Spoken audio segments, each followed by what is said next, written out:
Baik, Assalamualaikum warahmatullahi wabarakatuh. Selamat pagi, salam sejahtera bagi kita semua. Sebelumnya, perkenankanlah saya Lutfia Nurhadianti membawakan acara pada pagi hari ini. Saya mengucapkan selamat datang kepada Bapak Ibu semua dalam webinar Peran Saintis dalam Pandemi COVID-19 yang diselenggarakan oleh jurusan Biologi Universitas Negeri Semarang. Ya, Bapak Ibu yang saya hormati, sebelum melanjutkan ke acara inti, marilah bersama-sama kita mulai dengan doa agar seluruh agenda hari ini bisa berjalan dengan lancar. Berdoa menurut agama dan kepercayaan masing-masing dimulai.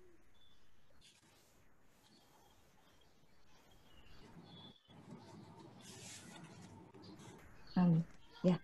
Sebelum masuk ke dalam acara inti, perkenankanlah saya akan membacakan tata tertib webinar kali ini.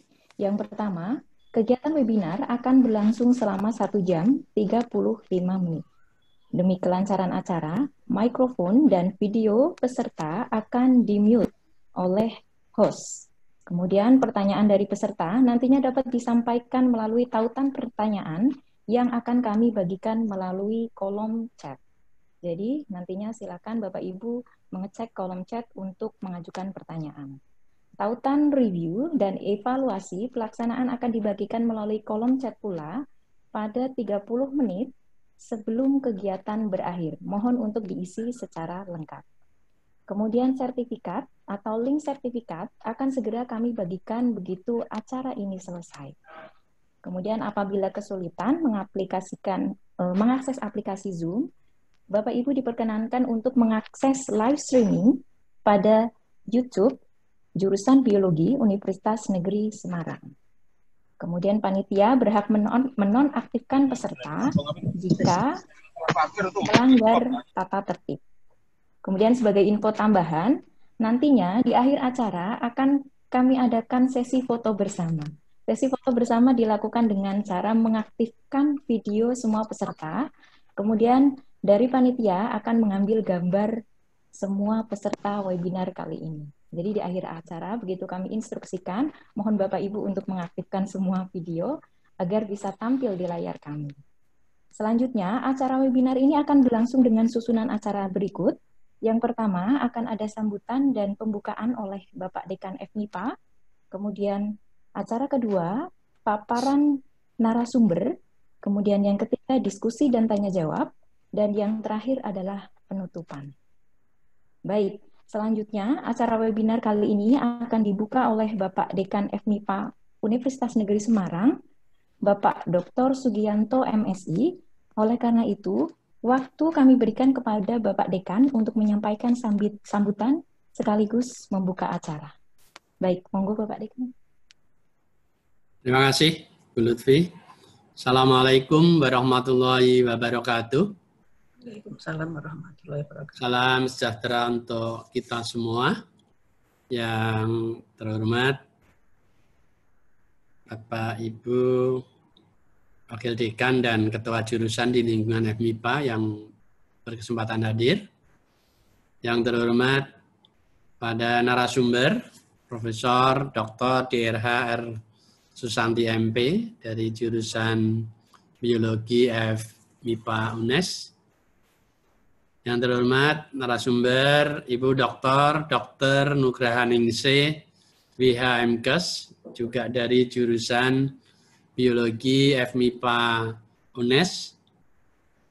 Pada yang terhormat Ketua Panitia Webinar Biologi Seri 1. Pada yang terhormat seluruh peserta webinar seri 1, baik yang join melalui aplikasi Zoom maupun YouTube. Tama-tama marilah kita memanjatkan puji syukur bahwa pada pagi hari ini kita semuanya masih diberikan kesehatan dan kesempatan untuk bersama-sama mengikuti webinar yang diselenggarakan oleh jurusan biologi.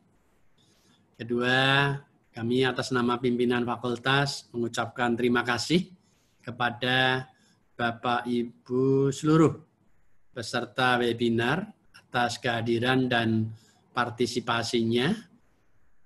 Walaupun kegiatan seminar ini dilaksanakan secara daring, tentunya kami berharap semoga tidak mengurangi maksud dan tujuan diselenggarakannya seminar ini. Seminar ini diselenggarakan dengan tujuan selain untuk memelihara atmosfer akademik di tingkat jurusan, juga sebagai wahana sharing keilmuan di antara para peserta webinar dalam mengatasi pandemik COVID-19 yang sampai saat ini masih belum berakhir.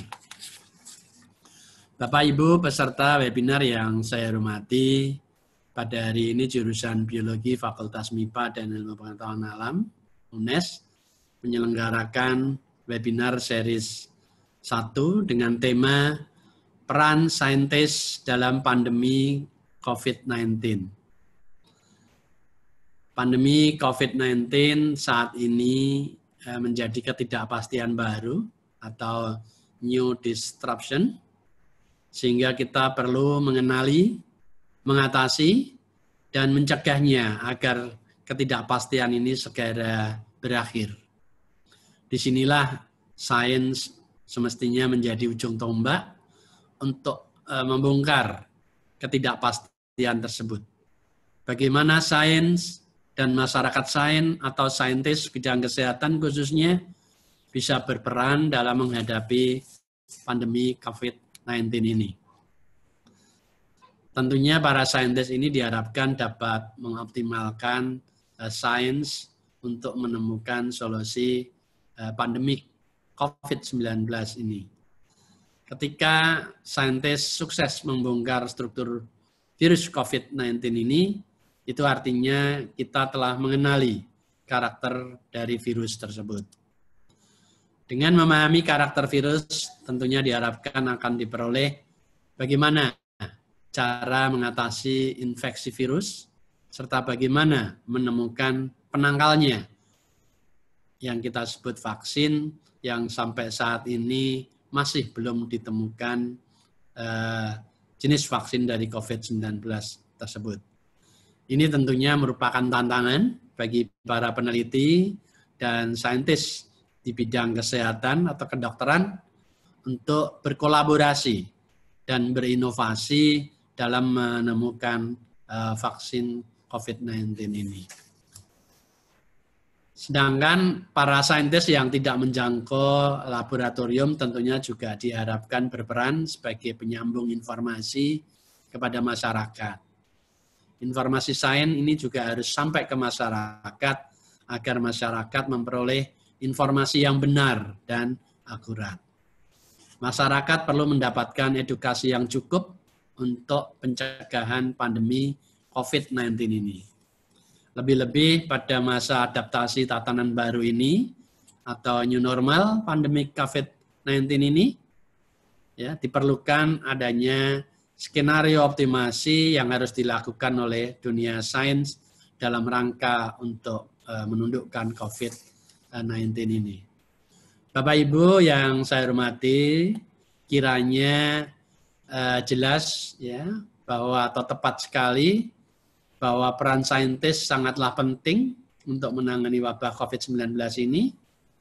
Untuk itu tepat kalau hari ini panitia telah menghadirkan 2 narasumber dalam webinar ini, yaitu Prof. Dr. DRH.R. Sutsanti, pakar zoologi FMIPA UNES, yang akan menyampaikan materi dinamika biologi penyakit zoonosis. Zoonosis ini adalah penyakit atau infeksi yang ditularkan secara alamiah di antara hewan vertebrata dan manusia. Zoonosis ini dapat disebabkan oleh bakteri, virus, parasit, atau jamur. Itulah nanti barangkali yang akan dikupas oleh Prof. Susanti. Sedangkan narasumber kedua, Ibu Dr. Nugrahaningsih, MKes, ini pakar patobiologi FMIPA UNES. Beliau akan menyampaikan tentang comorbid faktor dan preventive effort menghadapi new normal.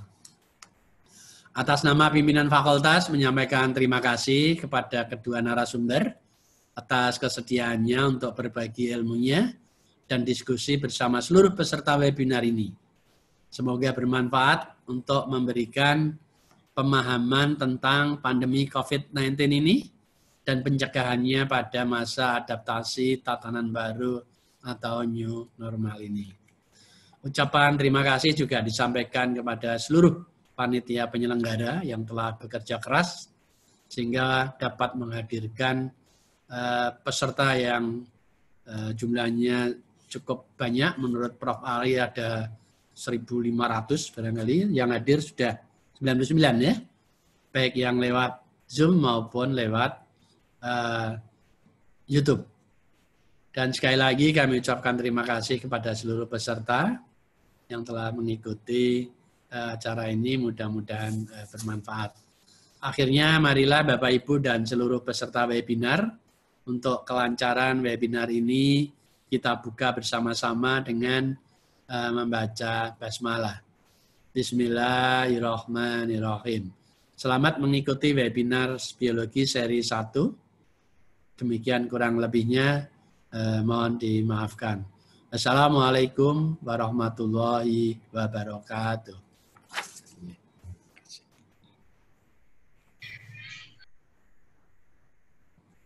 Terima kasih kami aturkan kepada Bapak Dekan yang telah berkenan membuka acara. Tiba saatnya kita pada acara inti. Pada acara inti kali ini akan dimoderatori oleh Ibu Dewi Mustika Ningtyas, SSI MSI MED. Beliau merupakan salah satu tenaga pengajar di jurusan Biologi UNES, menempuh pendidikan S1 di jurusan Biologi UNES, S2 di Biomedik Fakultas Kedokteran Undip, dan saat ini sedang melaksanakan studi S3 di program Doktor Biologi Universitas Brawijaya. Kemudian penelitian yang sudah dilakukan S3 di Brawijaya yaitu tentang uji antibakteri pada beberapa obat herbal dan analisis molekuler menggunakan metode PCR. Kami persilahkan moderator untuk memandu acara selanjutnya. Silakan Bu Dewi.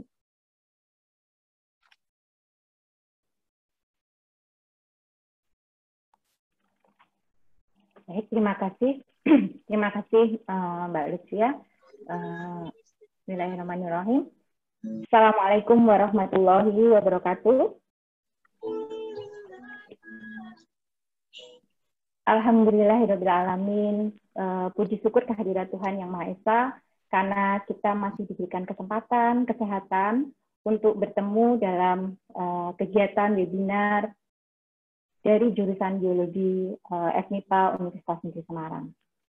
Sebelumnya saya ucapkan terima kasih, selamat datang kepada Bapak Dekan FMIPA Universitas Negeri Semarang yang telah membuka acara pada pagi hari ini. Terima kasih juga saya ucapkan kepada kedua narasumber webinar,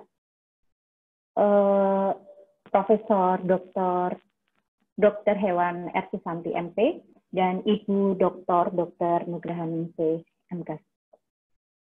Tak lupa saya juga ingin menyapa para peserta webinar biologi jurusan FMIPA Universitas Negeri Semarang. Alhamdulillahirrahmanirrahim, ini cukup banyak yang antusias untuk mengikuti kegiatan hari ini. Semoga apa yang disampaikan oleh narasumber dapat bermanfaat untuk kita semua. Baik, sebelum acara dimulai, ini akan diawali pemaparan oleh Ibu Profesor Dr. Hewan R. Susanti MP. Beliau lahir di Sragen tanggal 23 Maret 1969, menempuh pendidikan S1 di Kedokteran Hewan Universitas Gadjah Mada, dilanjutkan S2-nya di universitas yang sama. Selanjutnya untuk studi S3 telah selesai di Sains Veteriner ITB. Beliau merupakan salah satu staf pengajar di jurusan Biologi FMIPA Universitas Negeri Semarang, mengajar biokimia, biologi molekuler, bioteknologi, metabolisme sel, enzimologi, imunologi, parasitologi. Beliau adalah Wakil Ketua Pusat Kajian Produk Obat dan Obat Berbahan Alam. Bidang keahlian beliau adalah zoologi, fokus penelitian hewan dan patogen, terutama virus, serta interaksinya dengan lingkungan. Jumlah buku yang sudah ditulis oleh beliau ada 4 judul, dan haki ada 6 hak cipta. Publikasi 5 tahun terakhir ada 46 artikel, di mana diantaranya 14 terindeks Scopus. Penelitian yang beliau lakukan di tahun 2020 ini adalah tentang profiling metabolomik mikrobiota intestinal ipik sebagai acuan komposisi nutrisi ideal.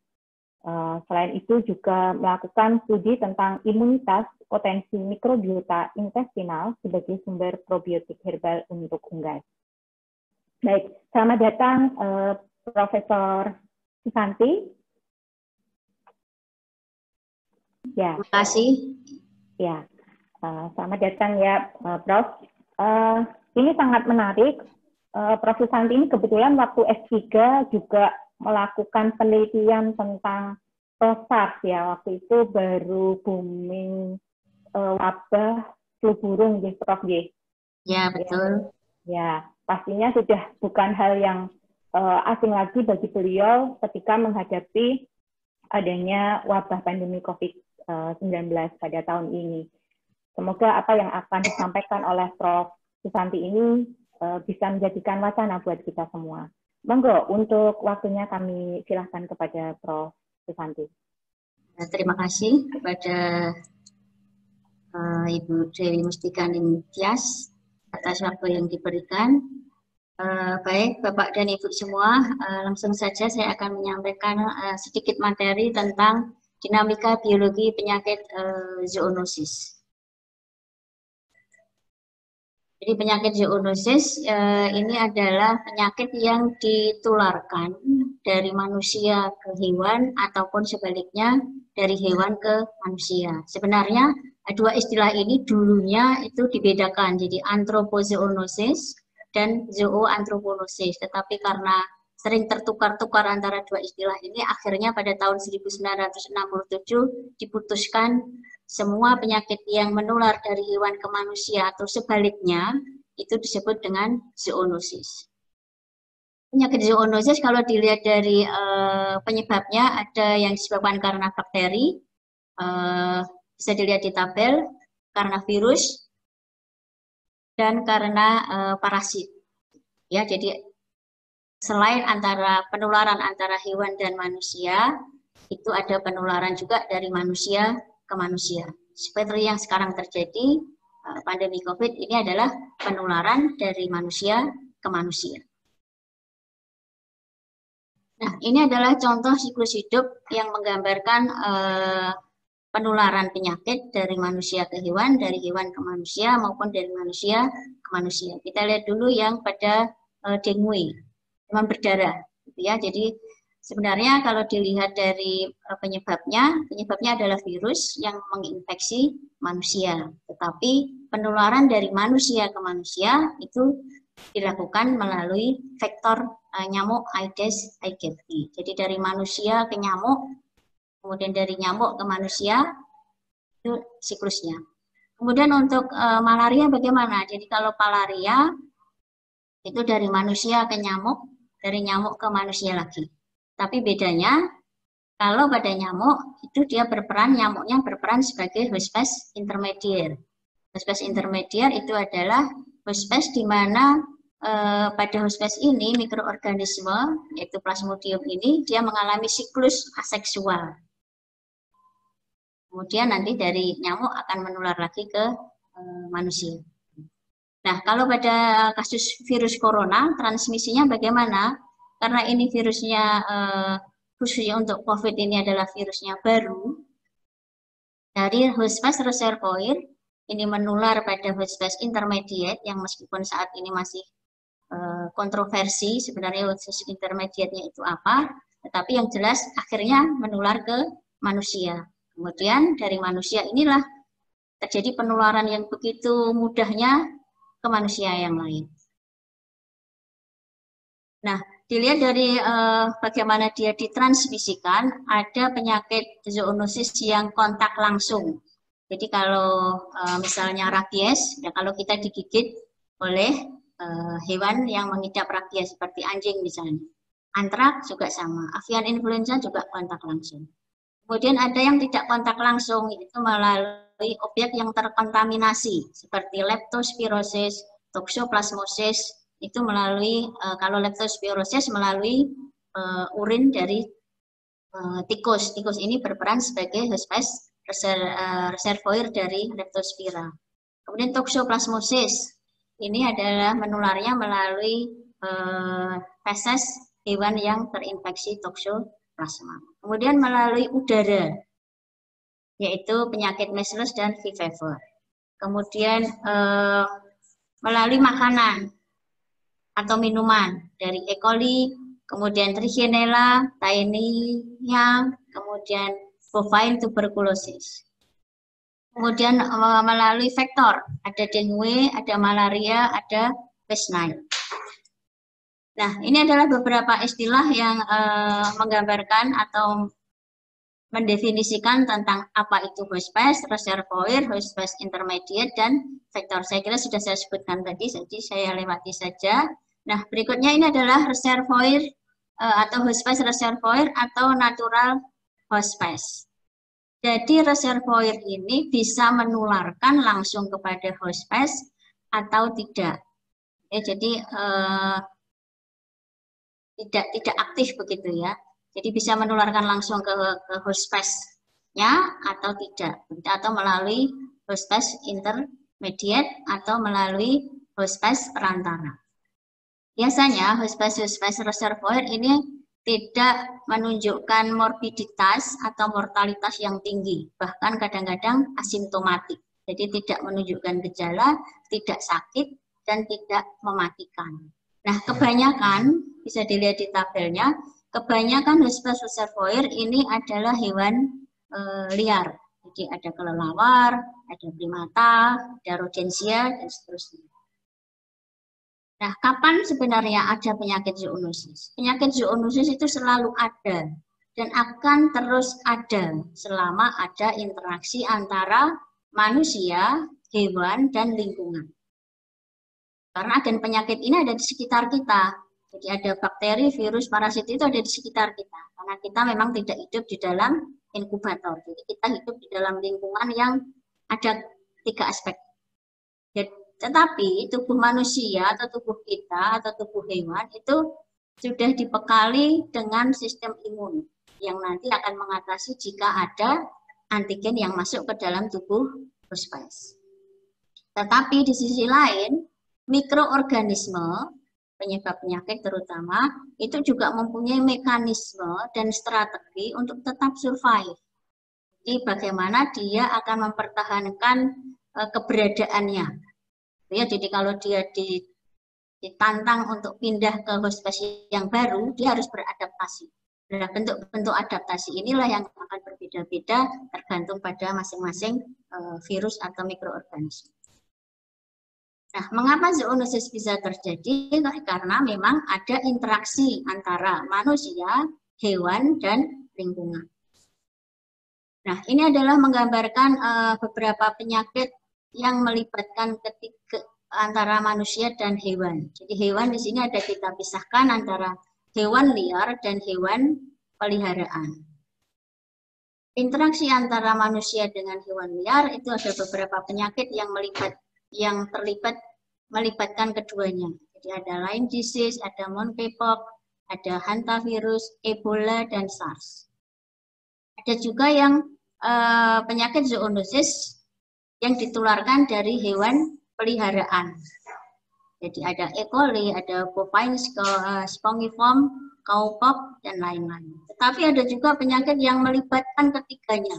Jadi ada manusia, hewan liar, dan hewan peliharaan. Seperti rabies, West Nile virus, tuberkulosis, antraks, avian influenza, brucellosis itu melibatkan hewan liar, hewan peliharaan, dan manusia.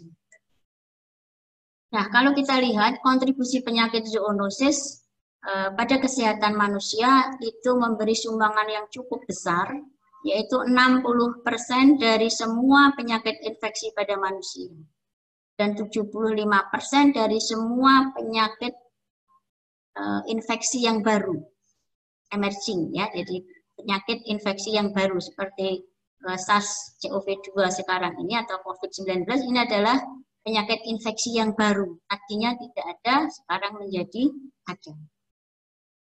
Nah, apa itu penyakit zoonosis yang baru? Penyakit zoonosis yang baru itu adalah penyakit yang baru ditemukan atau penyakit yang sebenarnya sudah ada tetapi mengalami perluasan jangkauan geografis, jangkauan puspes, atau jangkauan vektor. Biasanya penyakit-penyakit zoonosis yang baru ini berpotensi menyebabkan dampak kesehatan pada manusia yang cukup fatal. Contohnya adalah avian influenza. Ini tadinya tidak menyerang ke manusia, tapi karena ada perubahan atau mutasi, sehingga virus ini mampu menginfeksi pada manusia. Kemudian SARS, MERS, COVID-19 itu juga sama. Ya, jadi mengalami perubahan jangkauan puspes, vektor atau wilayah geografis.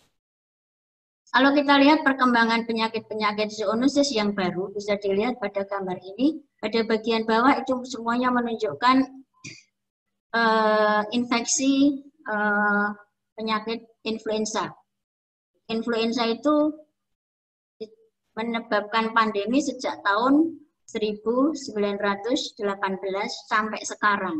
Kalau kita lihat petanya di situ terlihat ada beberapa strain virus baru dari influenza ini. Sampai sekarang ada Hong Kong flu, ada Rusian, ada avian, ada swine, dan lain-lain. Tipenya pun berbeda-beda. Jadi ada H1N1, ada H7N9, dan seterusnya.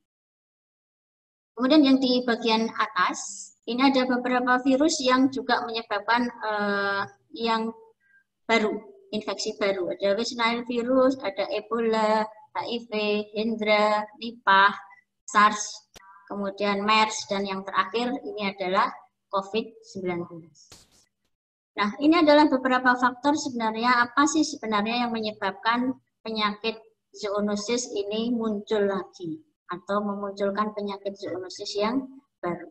Ada beberapa faktor. Yang pertama adalah penebangan hutan atau perubahan penggunaan lahan.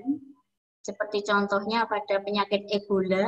Ebola itu tadinya muncul karena ada perubahan fungsi hutan di Afrika, sehingga mendekatkan antara kelelawar dan simpanse dengan manusia.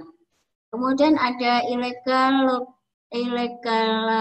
perdagangan ilegal hewan-hewan liar, jadi memburu, menangkap, dan memperjualbelikan hewan liar, ini akan mendekatkan hewan liar ini dengan komunitas manusia, populasi dengan manusia. Sehingga, karena tadi sudah saya sampaikan, host reservoir dari kebanyakan penyakit itu adalah hewan, sehingga ini yang menyebabkan munculnya penyakit. Kemudian perubahan lahan yang digunakan untuk peternakan baru atau pertanian baru, ini juga akan menyebabkan penyakit zoonosis. Kemudian perubahan iklim, kemudian resisten terhadap antibiotik, misalnya itu juga memunculkan virus-virus atau strain-strain virus baru. Contohnya seperti tuberkulosis yang sekarang ada, itu adalah MDR, ada strain MDR, yaitu multi-drug resistant. Itu juga akibat penggunaan antibiotik yang menyebabkan mikroorganisme berubah.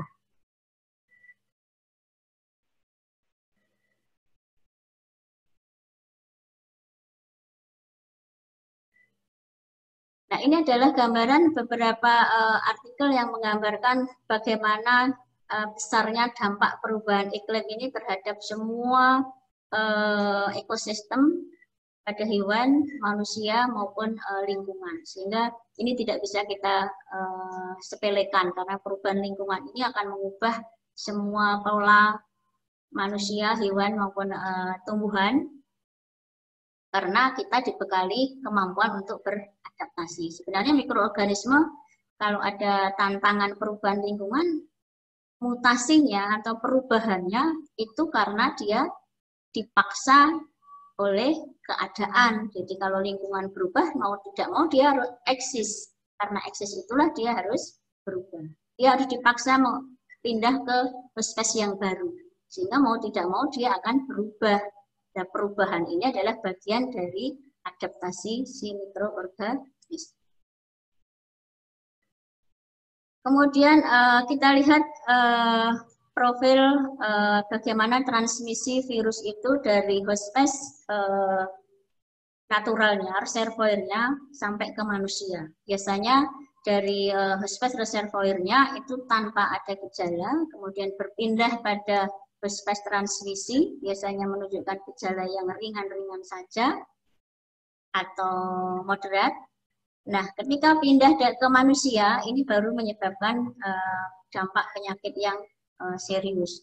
Bahkan tingkat mortalitasnya tinggi. Jadi ini bisa dilihat penyakit SARS, MERS, avian influenza, Hendra, Nipah, semuanya polanya sama. Nah, sekarang kita pelajari tentang penyakit zoonosis yang baru, yaitu COVID-19 yang sekarang masih menjadi pandemi di kita. Itu terlihat bahwa virus ini bersumber dari kelelawar. Meskipun host spesies transmisinya ini masih diperdebatkan, tetapi faktanya virus itu sekarang sudah sampai ke manusia dan dari manusia berpindah-pindah ke manusia yang lain. Ya, kemungkinan karena ini munculnya pertama kali di Cina itu karena ada perdagangan hewan liar. Jadi di pasar hewan liar di sana kemungkinan digunakan untuk obat tradisional, digunakan untuk diperdagangkan lagi atau dipelihara, atau digunakan untuk yang lain, atau untuk ritual tradisi suku-suku tertentu. Nah, kalau kita estimasikan mortalitasnya, sebenarnya mortalitas penyakit COVID-19 ini cukup rendah, hanya 1,4 kalau dibandingkan dengan pandemi penyakit influenza tahun 1918 dan Ebola itu yang cukup tinggi. Tetapi spesifikasi dari COVID ini adalah sangat mudah menular, begitu ya. Sehingga akhirnya WHO menetapkan pada tanggal 11 Maret 2020 itu jadi pandemi COVID-19. Nah, kalau kita runut dari mana sebenarnya virus ini berasal?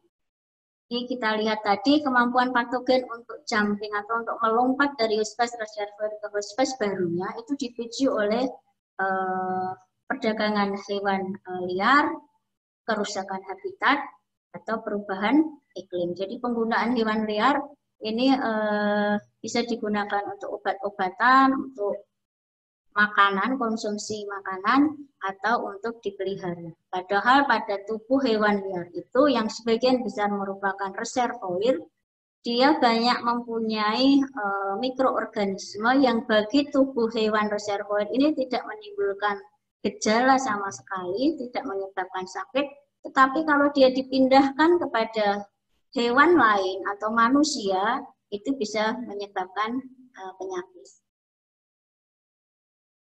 Nah, kelelawar ini sebagai reservoir kebanyakan virus corona terutama. Ya, jadi kalau kita pelajari sistem imun dari kelelawar, ini baik sistem imun innate-nya maupun respon imun adaptifnya itu sangat mentoleransi keberadaan virus. Tidak hanya virus corona, kalau kita lihat banyak sekali virus yang ditemukan pada tubuh si kelelawar ini, tetapi kelelawar tidak menunjukkan gejala sakit. Kalau kita lihat pola sistem imunnya memang dia bukan karena kelelawar ini kuat, sistem imunnya bagus, bukan, tetapi karena memang dia mentoleransi gitu. Ya, sehingga keberadaan virus itu dianggap ada tetapi tidak terlalu ditekan untuk dimusnahkan. Nah, kalau kita lihat perbedaan antara jumlah patogen yang ada pada host spesies reservoir dengan host spesies barunya, itu sangat berbeda sekali. Jadi kalau pada host spesies reservoir itu hampir tidak ada gejala sama sekali. Kalaupun ada infeksi berulang, itu biasanya hanya karena memori imunologisnya memudar sesaat, atau dia menginfeksi hewan-hewan yang rentan, misalnya hewan-hewan yang muda. Kelelawar ini tercatat hampir semua penyakit itu reservoir pada kelelawar. Tapi hanya ada satu virus yang menyebabkan dia sakit, yaitu virus rabies. Jadi rabies ini berdampak penyakit pada kelelawar. Lalu pada hospes baru, kembali lagi pada hospes baru ini polanya berbeda. Virus ini kalau berkembang pada hospes baru, terutama pada manusia, replikasi virusnya cukup tinggi, sehingga tingkat kematiannya juga cukup tinggi, atau dia akan sembuh, atau dia persisten. Jadi virus ini persisten di dalam tubuhnya tanpa bisa dimusnahkan sama sekali. Nah, kalau kita lihat kebanyakan virus zoonotik itu virus ini mempunyai genom RNA atau biasa disebut dengan retrovirus. Nah, virus-virus RNA ini mutasinya jauh lebih tinggi dibandingkan virus DNA karena RNA polimerasenya tidak memiliki proofreading atau memperbaiki kerusakan seperti pada DNA polimerase. Sehingga ini menjadi kesulitan tersendiri kalau kita mau membuat vaksinnya. Seperti vaksin influenza yang sekarang ada itu hanya protektif selama 2 tahun.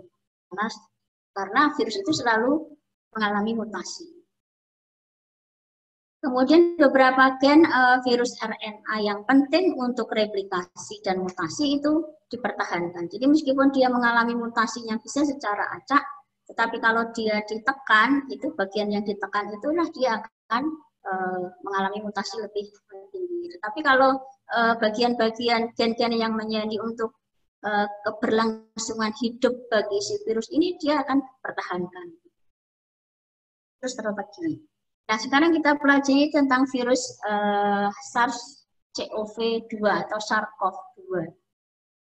Secara genetik, virus ini mempunyai RNA sense positif. Sense positif itu artinya genom RNA ini bisa berperan sebagai mRNA. Kalau kita lihat taksonominya, dia termasuk genus beta coronavirus sama satu genus dengan MERS dan SARS. Nah, bagaimana infeksi virus ini? Dia masuk ke dalam sel manusia melalui glikoprotein pada permukaan virus. Nanti dia akan berikatan dengan reseptor ACE2 yang ada pada sel manusia. Ini nanti mungkin akan dijelaskan oleh Bu Nugrahaningsih. Nah, upaya pencegahannya tentunya berbasis pada bagaimana dia masuknya tadi. Nah, kita lihat siklus hidupnya. Kita lihat virus akan masuk melalui ACE2, kemudian dia akan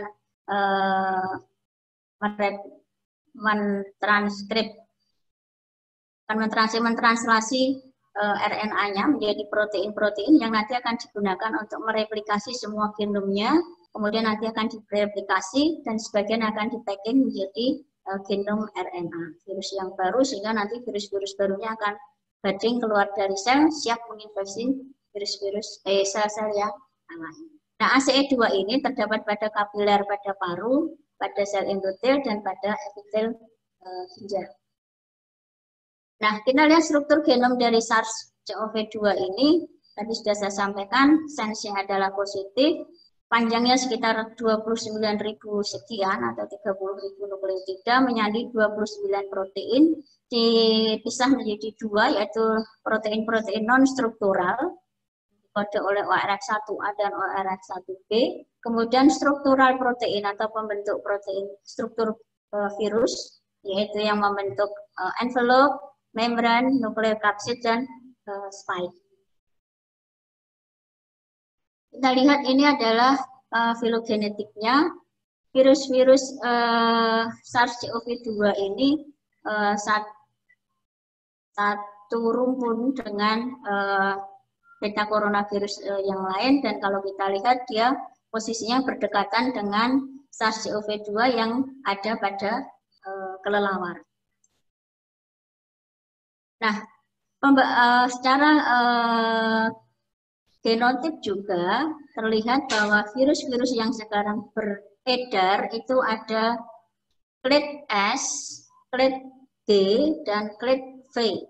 Tapi ini hanya berdasarkan satu marker penanda spesifik.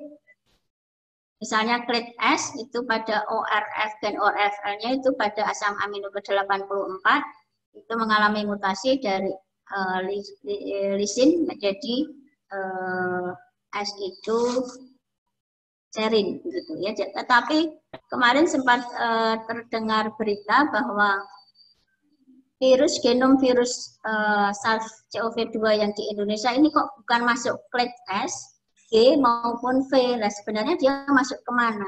Itu tidak terlalu masalah dan itu sangat wajar karena klasifikasi clade ini hanya berdasarkan marka ini. Ya, jadi nanti virus itu akan berkembang lagi, berubah secara dinamis, secara molekuler maupun secara biologis. Kalau kita lihat protein NS atau NSP itu berfungsi yang saya sebutkan di sini, jadi untuk replikasi dan untuk pertahanan. Kita lihat kalau kita lihat perbandingannya itu hampir semuanya dipertahankan.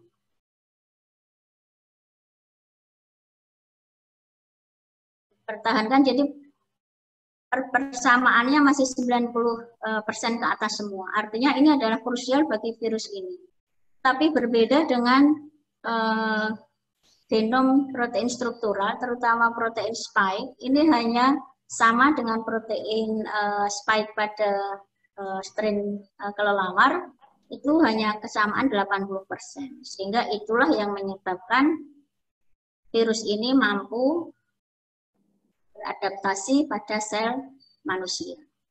Dikatakan di sini ada 12 nukleotida sisipan, dengan urutan inilah yang kemungkinan dianggap menyebabkan virus ini bisa menular ke manusia.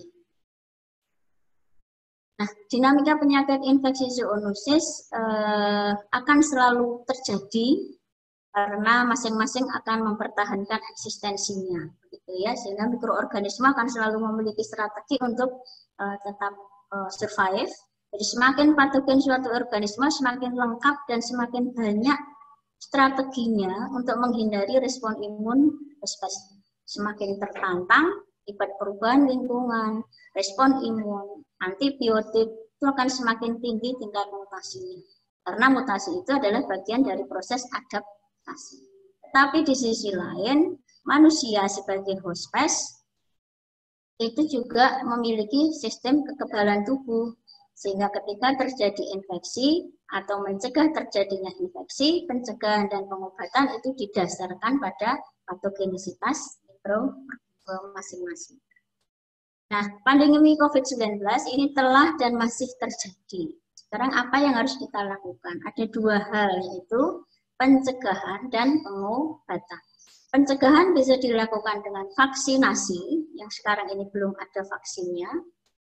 Mencegah penularannya, sehingga kita menggunakan protokol kesehatan, harus pakai masker, selalu rajin cuci tangan, dan seterusnya. Itu adalah bagian dari pencegahan penularan. Kemudian kita harus menerapkan biosafety dan biosecurity. Kemudian memperkuat sistem imun. Pengobatan bisa didasarkan pada siklus hidup dari virus ini, bisa didasarkan pada penguatan sistem imun. Nah, apa itu biosafety dan biosecurity? Biosafety itu adalah melindungi pelaku-pelaku yang bekerja dengan virus ini sehingga dia tidak terinfeksi. Seperti tenaga kesehatan, tenaga medis, tenaga laboratorium itu harus menerapkan biosafety yang ketat, menggunakan APD yang lengkap. Itu dalam rangka supaya pekerja-pekerja ini tidak tertular oleh virus. Atau orang-orang yang sudah terbukti terinfeksi virus ini harus dikarantina supaya tidak menularkan ke orang lain. Kalau biosecurity bagaimana? Kalau biosecurity itu adalah melindungi suatu lingkungan supaya agen penyakit itu tidak masuk ke lingkungan yang baru. Sehingga kalau kita kemarin dilarang untuk mudik, dilarang untuk berinteraksi dengan banyak orang itu dalam rangka biosecurity. Atau gang-gang di setiap gang di RT-RT tertentu itu ditutup, itu adalah dalam rangka untuk mencegah masuknya virus atau penyakit masuk ke lingkungan yang bersih.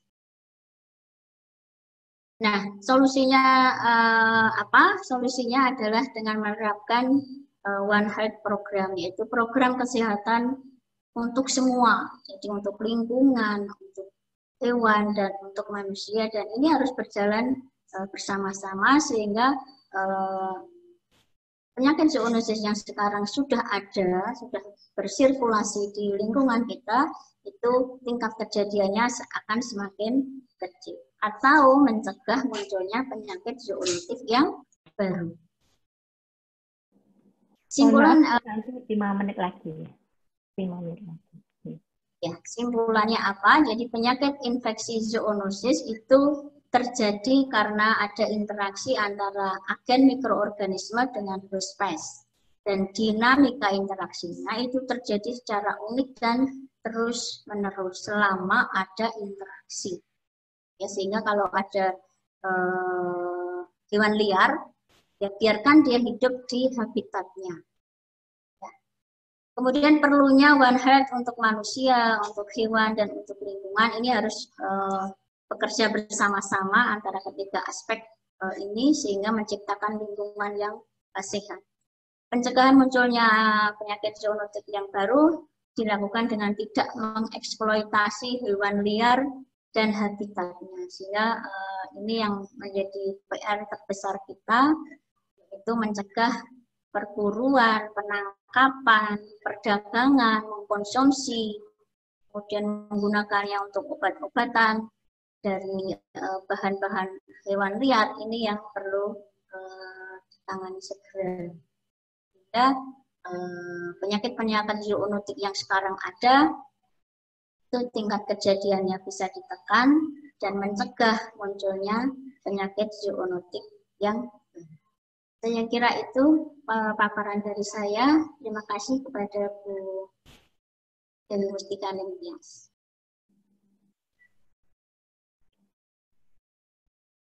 Baik, terima kasih Prof. Susanti. Sangat detail dan detail inti sekali ya yang sudah dibahas oleh Bu Susanti, menjadikan kita sangat terbuka, menambah ilmu tentang apa itu sebenarnya penyakit zoonosis. Beberapa yang sudah disampaikan oleh Ibu Susanti yaitu terkait dengan penyakit zoonosis.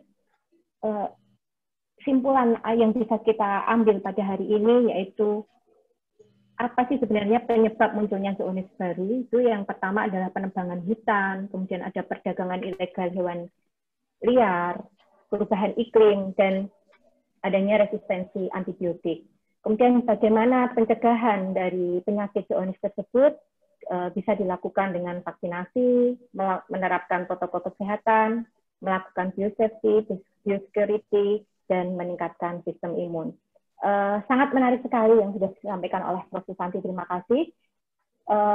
Bapak Ibu peserta webinar, pertanyaan yang akan disampaikan kepada narasumber kita pada pagi hari ini bisa Bapak Ibu lihat di link pertanyaan yang sudah di-share melalui chat, baik dari Zoom maupun dari YouTube. Bapak Ibu bisa menuliskan di sana. Karena nanti dari pertanyaan yang masuk akan kami bahas setelah narasumber yang kedua. Begitu ya. Baik, memasuki untuk pembahasan pemaparan dari narasumber kedua kita. Selamat datang Ibu Dr. Nugrahaningsih MKes. Selamat datang Ibu. Terima kasih Mbak Dewi. Ya, sebelum masuk pemaparan oleh Ibu Dr. Nugrahaningsih, akan saya sampaikan sedikit riwayat hidup dari beliau. Beliau adalah salah satu staf pengajar di Universitas Negeri Semarang di jurusan biologi. Lahir di Klaten pada tanggal 9 Juli 1969. Beliau menempuh pendidikan S1, S2, dan S3 di Universitas Undip. S1-nya di kedokteran umum, kemudian S2 mengambil biopatologi, biomedik, dan S3-nya mengambil ilmu kedokteran dasar. Beliau juga merupakan salah satu satgas COVID-19 di Universitas Negeri Semarang. Ini sangat menarik, nanti kita bisa mendengarkan bagaimana pengalaman beliau selama menghadapi pandemi COVID-19 tahun ini. Kuliah yang diampu oleh beliau di jurusan biologi, anatomi fisiologi manusia, biopatologi, struktur jaringan hewan, dan kultur jaringan.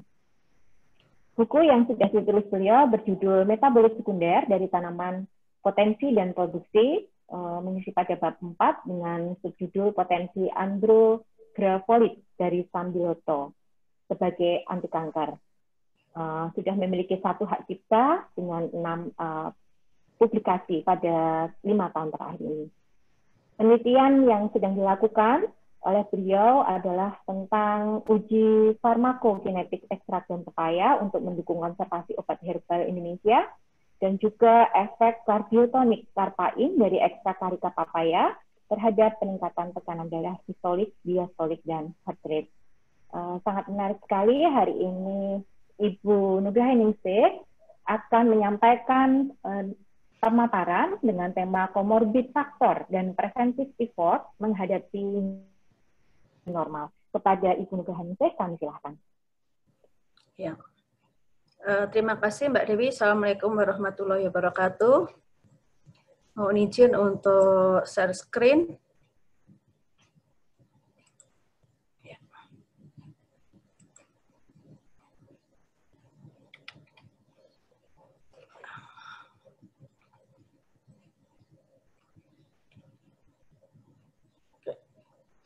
Assalamualaikum warahmatullahi wabarakatuh. Selamat pagi Bapak Ibu dan peserta seminar semuanya. Saya akan menyampaikan tentang comorbid factor dan preventive effort menuju new normal. Tadi sudah dijelaskan oleh Prof. Santi tentang bagaimana virus COVID ini sangat infeksius, dan itu tentunya akan membuat kita harus waspada karena virus itu masih tetap ada.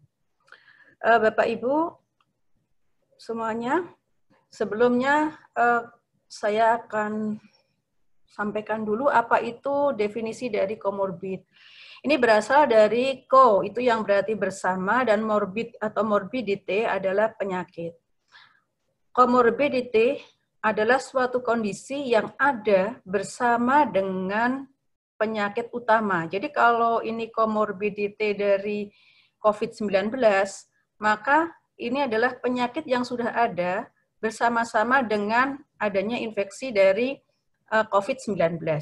Dan ini adalah satu kondisi yang nantinya akan berpengaruh terhadap penyakit itu sendiri. Jadi faktor komorbid ini adalah pada setiap orang itu nanti akan berbeda, dan ini mempunyai pengaruh yang cukup besar terhadap perjalanan penyakit dari COVID-19. Satu faktor komorbid ini bisa memberikan pengaruh misalkan seperti ini. Nah, ketika 2 faktor pengaruh, maka pengaruhnya akan menjadi lebih besar. Ya. Kalau di dalam satu individu ada 2 faktor komorbid, maka pengaruhnya akan lebih besar. Kalau ada 3 faktor komorbid, maka ini pengaruhnya jauh lebih besar. Maka faktor-faktor komorbid ini sangat penting untuk kita ketahui, karena di mungkin keluarga kita, kemudian diri kita sendiri, atau orang-orang di sekitar kita ini memiliki faktor komorbid ini, di mana ini nanti akan menjadi faktor yang biasanya faktor komorbid ini faktor yang tidak menguntungkan. Seperti tadi sudah dijelaskan Bu Prof. Santi, kalau COVID-19 ini very infectious. Very infectious itu artinya sangat mudah menular. Sangat mudah menular dengan mungkin dengan sedikit paparan atau dengan sedikit penurunan sistem imun atau dengan sedikit faktor komorbid, ini COVID-19 akan dengan mudahnya masuk ke dalam tubuh.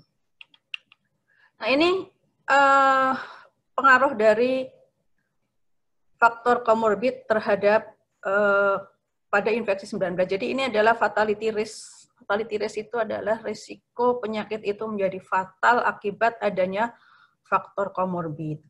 Kalau seorang yang terinfeksi itu tidak memiliki komorbid, ini risiko menjadi fatal itu hanya sekitar 5,19%. Sedangkan kalau dia memiliki satu faktor komorbid, risiko menjadi fatal itu naik, meningkat. Jadi 19,05%. Cukup besar peningkatannya. Nah, kalau ternyata dia memiliki dua faktor komorbid, fatality rate-nya ini meningkat menjadi 23,01%. Seterusnya, kalau tiga faktor komorbid ini 32,09%. Jadi, komorbid faktor ini akan meningkatkan risiko seorang yang terinfeksi dari COVID-19 ini menjadi lebih fatal. Nah, ini pengaruh dari faktor komorbid ini bisa berpengaruh terhadap perjalanan penyakit utama.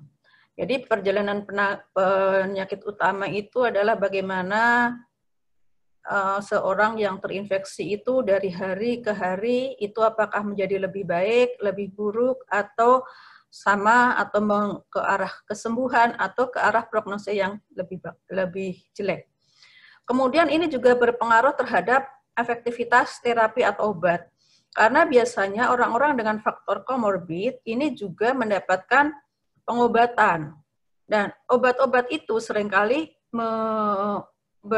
bisa bersinergi, bisa berantagonis dengan obat-obatan untuk COVID-19. Kemudian juga berpengaruh terhadap prognosis dari penyakit. Prognosis ini adalah bagaimana hipotesis, jadi hipotesis ke arah akhir dari suatu penyakit. Prognosis itu diduga dia akan menjadi baik atau menjadi jelek. Jadi faktor komorbid ini biasanya akan membuat prognosis COVID-19 ini menjadi buruk. Jadi kalau di dalam beberapa artikel ini disebut menjadi poor prognosis. Poor prognosis itu berarti prognosisnya menjadi buruk. Jadi penyakitnya tidak menuju ke arah kesembuhan, tetapi menuju ke arah severitas atau menuju ke arah parah. Ini adalah faktor komorbid berpengaruh. Kemudian apa saja sih faktor komorbid ini? Dan ini tentu saja suatu yang ada di sekitar kita. Ini saya mengambil salah satu studi, salah satu artikel di mana penelitian dilakukan pada populasi di Belgium. Ini di Belgia. Ini kenapa saya ambil Belgia? Karena studi ini melibatkan populasi yang cukup besar, yaitu 11.018 orang yang dirawat di rumah sakit di Belgia. Di mana kita tahu pada saat ini Belgia itu menduduki ranking yang cukup besar di bawah Amerika tentang jumlah pasien COVID-19 dan jumlah kematian akibat COVID-19. Jadi faktor komorbid terbesar adalah ini, hipertensi. Ya. Hipertensi ini merupakan faktor komorbid terbesar, ranking 1. Meskipun ada banyak studi, tidak hanya di Belgia, ini ada di Cina dan lain-lain, tetapi hampir semuanya hipertensi ini menduduki faktor komorbid utama. Kemudian faktor komorbid yang kedua, ini adalah cardiovascular disease. Ini ada beberapa yang keduanya adalah diabetes, tetapi hampir sama antara cardiovascular disease dengan diabetes. Ini merupakan faktor komorbid yang utama juga setelah hipertensi. Kemudian ada faktor, sedangkan ini yang tidak memiliki faktor komorbid. yang abu-abu. Kemudian ada yang berikutnya yang cukup besar adalah ini chronic pulmonary disease. Jadi ini adalah penyakit infeksi saluran nafas yang kronik. Jadi penyakit paru-paru kronik, beberapa artikel ini menyebut sebagai COPD, chronic obstructive pulmonary disease. Ini adalah salah satu faktor komorbid di mana kita tahu bahwa COVID-19 ini dia menyerang banyak pada saluran cerna dengan gambaran khas adanya pneumonia pada kedua paru-paru. Kemudian ini faktor berikutnya adalah chronic kidney disease. Ini adalah penyakit ginjal kronis. Dan yang ini biru tua, ternyata ada satu faktor lagi yaitu cognitive impairment. Ini ternyata resikonya atau comorbid yang lebih besar. Jadi cognitive impairment ini gangguan pada kognitif ini menyebabkan ditemukan sebagai faktor komorbid yang cukup besar juga. Kemudian ini yang orange tua adalah solid cancer atau kanker. Ini adalah faktor-faktor komorbid yang ditemukan pada populasi di mana presentasinya hampir sama di banyak studi yang sudah dilakukan. Mungkin yang saya belum temukan artikelnya untuk Indonesia, tetapi rasa-rasanya karena kita juga Asia juga mungkin hampir sama dengan faktornya ini. Kemudian ini untuk hipertensi sebagai faktor komorbid. Nah, hipertensi sebagai faktor komorbid karena ini dia menduduki urutan paling atas dari faktor komorbid, maka saya bahas untuk yang pertama. Pasien-pasien COVID yang memiliki faktor komorbid hipertensi, ini ternyata mortality-nya atau angka kematiannya lebih besar. Jadi ini yang biru adalah yang COVID-19 with hypertensi, yang oranye adalah yang non-hipertensi. Jadi ini mortality-nya lebih besar, di mana 24,8 ini yang pasien hipertensi, sedangkan yang non ini hanya 15,2. Kemudian severity. Severity ini adalah kemungkinan penyakit itu menjadi parah, severe. Jadi orang-orang yang terinfeksi COVID-19 dengan hipertensi ini probabilitas untuk menjadi parah itu jauh lebih tinggi, yaitu 63,7 dibandingkan dengan non-hipertensi yang hanya 42%. Jadi angka resikonya akan meningkat. Kemudian ini adalah safe mechanical ventilation, jadi dia kemungkinan untuk mendapatkan ventilasi mekanik non-invasif ini ya, ini lebih besar. Jadi kalau ventilasi mekanik ini adalah bagaimana bantuan pernapasan yang non-invasif itu belum menggunakan alat yang dimasukkan ke paru-paru, masih sungkup seperti itu. Ini lebih tinggi, 16,8 dibandingkan 7,6. Kemudian yang terakhir ini adalah resiko untuk dipindah ke ICU.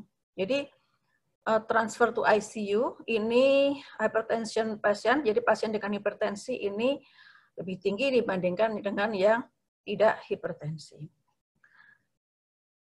Nah, tadi sudah dijelaskan Bu Santi tentang reseptor ACE. Jadi mengapa hipertensi ini bisa menjadikan penyakit atau bisa menjadikan pasien dengan COVID-19 menjadi severe.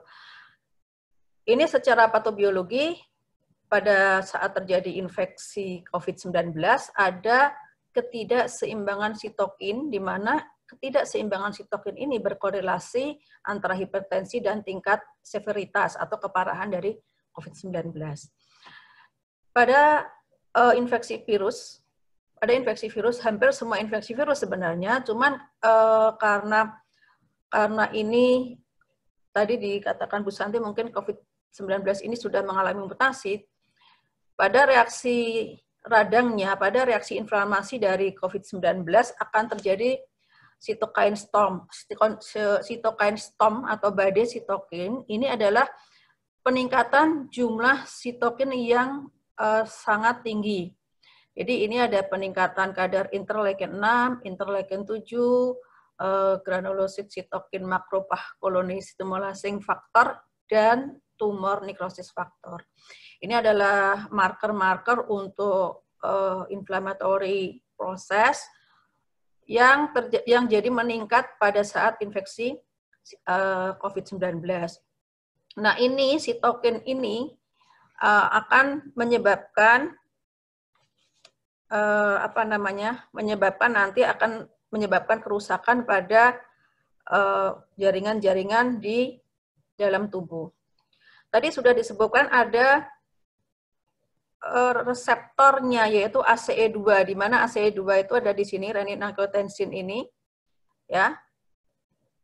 Jadi reseptor ACE2 yang ditemukan pada saluran nafas, kemudian juga pada pembuluh darah, ini dengan adanya pada pasien hipertensi, ini renin-angiotensin sistem ini tidak seimbang, sehingga mungkin reseptornya akan menjadi lebih mudah mengikat antigen dari COVID-19. Nah, kalau itu sudah mengikat, maka dia akan masuk dan menginfeksi pada saluran cerna, pada saluran nafas, kemudian pada pembuluh-pembuluh darah dan saluran dan pada mukosa-mukosa yang lain. Dan ketika ini ada reaksi inflamasi, ada sitokin storm dalam jumlah besar akan menyebabkan kerusakan pada mukosa tersebut.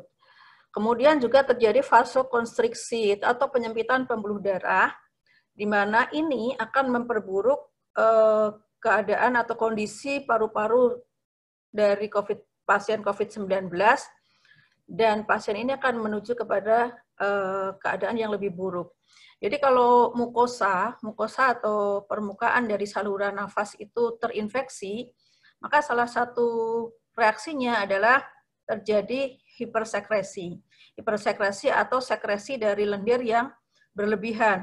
Dan sekresi lendir yang berlebihan pada COVID ini cukup luar biasa sehingga sering menyebabkan terjadinya sesak napas, kemudian juga obstruksi atau sumbatan dari saluran nafas, dan ini yang sering menyebabkan atau sering berakibat fatal pada pasien-pasien dengan komorbid.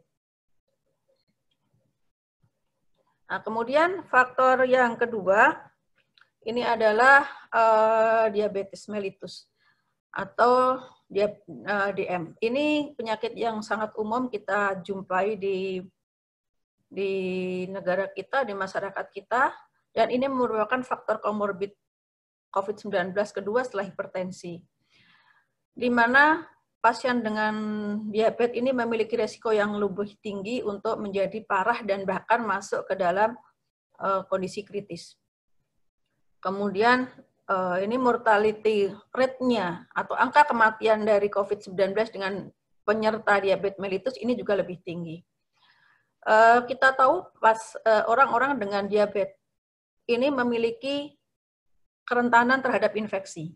Jadi sistem imun orang-orang dengan diabetes ini lebih rendah dibandingkan dengan orang non-diabetes. Sehingga mereka sangat rentan untuk terinfeksi. Sangat rentan untuk terinfeksi. Dan ketika terinfeksi, maka kemungkinan untuk menjadi parah, menjadi kritis itu lebih besar. Karena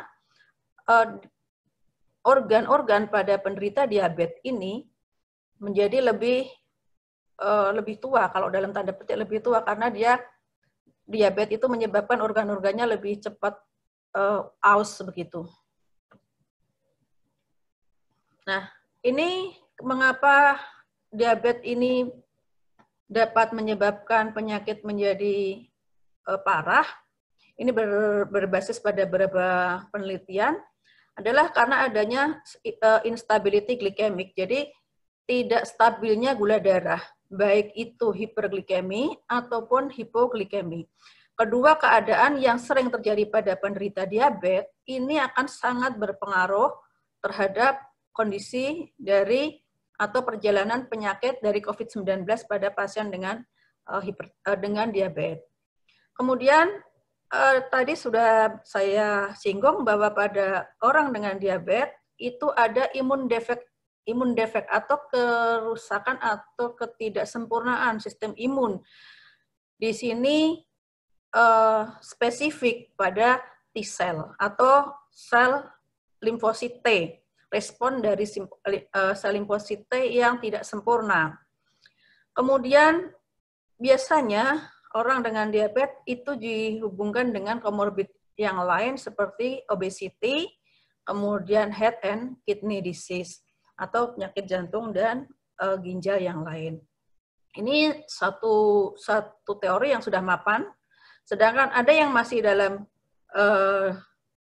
postulat itu masih dalam dugaan hipotesis adalah adanya inflamasi subklinik tapi yang terjadi secara kronik pada orang-orang dengan komorbid diabetes yang akan meningkatkan interleukin 6 atau menambah dari sitokin storm tadi. Kemudian ada peningkatan plasmin, kemudian ini tadi sudah disinggung Bu Prof. Santi, ada reseptor ACE2 yang menurun, kemudian ada juga meningkatnya masuknya virus ke dalam sel, meningkatnya furin. Jadi pada orang dengan diabetes ini pintu masuk untuk sel ke dalam tubuh itu menjadi lebih banyak karena beberapa jaringan itu sudah mulai aus dibandingkan dengan yang masih sehat. Nah, komorbid yang ketiga adalah cardiovascular disease atau orang dengan penyakit jantung dan pembuluh darah. Dari beberapa studi atau penelitian ini menemukan bahwa orang dengan akut coronary syndrome atau sindrom penyakit jantung koroner yang akut dan terinfeksi COVID-19 memiliki prognosis yang buruk. Berarti prognosisnya itu ke depannya dia akan atau angka kesembuhannya menjadi menurun kalau prognosisnya buruk. Nah, pada ACS ini fungsi jantung dapat menurun sehingga dapat terjadi miokardial iskemi atau nekrosis, kekurangan oksigen dan nutrisi pada otot jantung, bahkan bisa terjadi kematian otot jantung, di mana satu sel saja rusak atau satu serabut sel saja rusak pada otot jantung ini akan menyebabkan gangguan pada penjalanan impuls jantung dan juga berakibat pada gangguan pada pemompaan darah jantung ke seluruh tubuh. Nah, ketika terinfeksi COVID-19, maka akan terjadi ketidakcukupan atau insufiensi pada jantung yang dapat menyebabkan penurunan kondisi tiba-tiba. Jadi penurunan kecukupan dari jantung dalam memompa darah ini menurun, dan kalau dia menurun maka sel-sel tidak mendapatkan nutrisi dan oksigen. Kondisi orang dengan COVID-19 dengan comorbid cardiovascular disease akan mengalami penurunan yang tiba-tiba. Nah, angka kematian akibat comorbid cardiovascular disease pada COVID-19 ini lebih tinggi. Jadi orang dengan cardiac injury ini mempunyai angka kematian yang 51,2% dibandingkan dengan yang 4,5, sangat tinggi, 4,5%. Bedanya antara yang cardiac injury dengan non-cardiac injury ini cukup tinggi, antara 51 dan 45. Nah, ini adalah komorbid pasien, komplikasi dari COVID-19 pasien dengan cardiac injury atau dengan adanya kelainan pada jantung. Karena adanya kelainan pada jantung ini bisa menyebabkan respiratory distress syndrome atau gangguan atau berhentinya atau sindrom pernafasan yang sangat parah.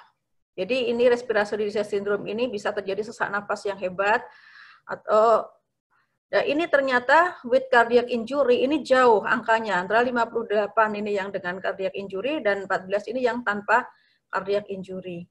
Kemudian komplikasinya bisa pada kerusakan dari ginjal, di mana orang dengan cardiac injury 8,5 itu bisa terjadi kerusakan pada ginjal, sementara yang tanpa cardiac injury hanya 0,3. Kemudian terjadi gangguan elektrolit, di mana nanti gangguan elektrolit itu bisa berakibat macam-macam. Ini 15,9 untuk untuk pasien COVID dengan cardiac injury dan 5,1 yang tanpa cardiac injury. Hipoproteinemi ini juga cukup tinggi. Kemudian, nah, ini adalah faktor komorbid yang utama. Jadi ada hipertensi, diabetes, dan cardiac injury. Kemudian yang lain adalah ketika komorbidnya pada respiratory tract syndrome atau penyakit pada gangguan saluran nafas. Ini sangat jelas bahwa karena COVID-19 ini menyerangnya pada saluran nafas, sehingga ketika orang dengan faktor komorbid yang sudah ada, ini menjadi lebih parah. Untuk yang lain-lain, seperti solid cancer, itu karena adanya kerusakan dari sel-sel, kemudian juga penurunan sistem imun pada solid cancer, itu akan menyebabkan perburukan dari pasien COVID-19 dengan faktor komorbid. Nah, faktor komorbid ini memang harus kita waspadai, dan sewaktu-waktu masih bisa kita temui. Kemudian bagaimana sebenarnya effort kita untuk menghadapi new normal. Jadi tadi Bu Santi sudah menjelaskan bahwa di sekitar kita masih banyak virus COVID-19, dan kita tidak mungkin atau kita mungkin tidak bisa untuk terus-menerus berada di rumah, tetapi kita kemudian akan masuk kepada new normal. New normal itu adalah a new way of living and going about life, work and interaction with other people. Jadi ini adalah new way tentang hidup, bekerja, dan interaksi dengan orang lain. Jadi kemudian ini ada new normal, itu ada 4 yang kita ini 4 sehat ya, ini sudah hafal kalau ini mestinya, karena ini saya tidak tahu kenapa begini. Jadi memakai masker, menjaga jarak, mencuci tangan, dan beristirahat yang cukup, serta tidak panik. Nah, itu. Apakah new normal itu normal? Saya rasa ya. Terima kasih. As a new normal, as a normal, ini tergantung bagaimana kita memandangnya. New normal itu apakah sesuatu yang normal? Tergantung bagaimana kita memandangnya. Kalau kita mengatakan bahwa ini juga normal, karena apa? Di dalam situasi yang tidak normal, maka ini adalah suatu kondisi yang normal. Jadi, tetapi banyak orang yang tidak bisa menerima bagaimana itu new normal. Jadi, mengapa kita perlu effort? Karena memang new normal ini sangat membutuhkan usaha. Ya, new normal itu butuh pengorbanan. Butuh pengorbanan. Saya baca beberapa postingan yang kadang-kadang mulai dari yang lucu-lucu sampai yang ini. Kalau yang lucu-lucu, biasanya nih, tiwas dandan, lipstikan, jebule mau arep dibrongsong lah, itu kan ini hanya sekadar dia melampiaskannya tanpa lucu-lucuan. Untuk lucu-lucuan. Kemudian saya kok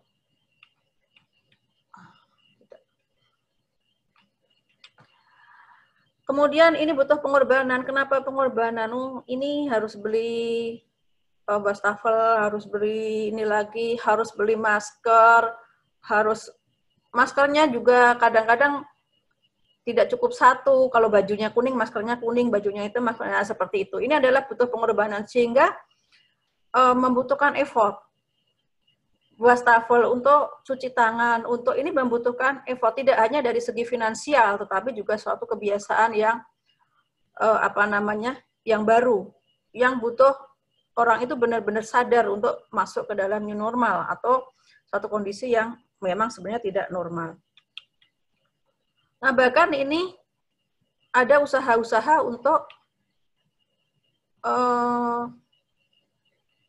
menolak atau menentang. Mungkin akhir-akhir ini mungkin Bapak Ibu bisa pernah melihat video-video tentang bahwa corona itu tidak ada, tetapi corona itu tidak ada, tetapi merupakan suatu konspirasi. Ada di berita-berita ada orang yang meninggal saat goes dengan memakai masker. Jadi jangan pakai masker. Nah, ada yang menggunakan isu SARA, masjid ditutup kok pasar masih dibuka. Ini adalah upaya-upaya untuk menentang adanya new normal ini, untuk menentang adanya usaha kita untuk mencegah penularan. Nah, dengan memahami apa itu COVID, apa itu penularan COVID, apa itu resiko dari COVID, maka tentunya ini akan membuat kita sebagai saintis itu paham bahwa sebenarnya di sekitar kita masih ada ancaman tentang COVID ini.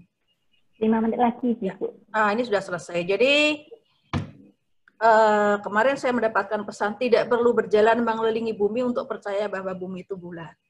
Jadi tidak perlu terinfeksi COVID-19 untuk percaya bahwa COVID itu ada. Kita hanya cukup untuk menjalankan usaha kita untuk menghindari COVID-19. Terima kasih. Ini adalah referensi yang saya gunakan. Sebagian referensi karena memang cukup banyak referensinya. Dan thank you and stay healthy for all. Terima kasih. Assalamualaikum warahmatullahi wabarakatuh. Waalaikumsalam warahmatullahi wabarakatuh. Terima kasih Ibu Dr. Nugrahaningsih, sangat menarik dan informasi ini bisa kita terapkan dalam kehidupan sehari-hari untuk menghadapi new normal ini. Yang sudah disampaikan oleh Ibu Nugrahaningsih tadi terkait faktor-faktor komorbid apa saja, di antaranya itu adalah ada hipertensi, kemudian diabetes mellitus, infeksi saluran nafas yang kronis, kanker, dan adanya faktor komorbid ini berpengaruh terhadap perjalanan penyakit utamanya, efektivitas terapi atau obat, dan prognosis penyakit. Dan tadi yang cukup menarik yang bagian terakhir ya, kita tidak perlu percaya adanya COVID menunggu terinfeksi sendiri begitu ya. Yang perlu kita lakukan adalah pencegahan. Nah, pencegahannya itu dengan melakukan salah satunya adalah One Health untuk manusia, hewan, dan lingkungan. Saya kira itu pemaparan dari Prof. Susanti dan Ibu Dr. Nugrahaningsih. Terima kasih sekali lagi kami ucapkan untuk narasumber berdua. Kita lanjutkan untuk sesi diskusi. Mohon berkenan. Jadi kita masuk ke sesi diskusi. Sudah banyak yang masuk, tetapi mungkin waktu yang harus membatasi kita. Jadi hanya beberapa pertanyaan yang bisa mewakili. Yang pertama untuk Prof. Susanti dahulu, ya. Ini pertanyaan pertama, bagaimana penjelasan patogen yang spesifik menyebabkan penyakit pada spesies hewan saja atau manusia saja? Bukankah patogen tersebut hanya menggunakan hewan atau manusia sebagai vektor atau host intermediate saja? Bukankah patogen non-spesifik memanfaatkan keadaan imun yang lemah dari hospes atau inang paket untuk menyerang dan menimbulkan penyakit atau oportunistik? Ini dari Bapak Rizky Kusumo Ramdan. Bu Prof. Susanti mau dijawab dulu satu pertanyaan atau saya bacakan dulu atau bagaimana? Saya jawab satu persatu saja ya. Oke, monggo. Oke, terima kasih. Jadi menarik pertanyaannya. Di mana pertanyaannya? Tolong di-share lagi pertanyaannya. Di-share saja pertanyaannya, panitia. Nah, jadi penjelasannya begini kira-kira ya. Jadi patogen itu kan antara manusia dan hewan itu kan ada banyak perbedaan. Antara hewan dengan hewan beda spesies juga ada perbedaan. Antar spesies beda individu juga ada perbedaan gitu ya. Jadi setiap patogen itu bisa hanya menyebabkan penyakit pada manusia saja atau bisa ke manusia, bisa ke hewan atau pindah-pindah ya. Tetapi biasanya perpindahan suatu agen penyakit dari satu spesies ke spesies yang lain itu yang membatasi. Jadi artinya virus itu mempunyai atau mikroorganisme itu mempunyai tempat untuk masuk tidak. Tempat untuk masuk artinya dia ada jalan untuk masuk tidak. Kayak seperti tadi COVID-19 tadi ya. Itu dia punya ACE2 atau tidak. Kalau dia punya ya berarti dia bisa. Itu adalah pintu masuk virus itu masuk ke dalam sel.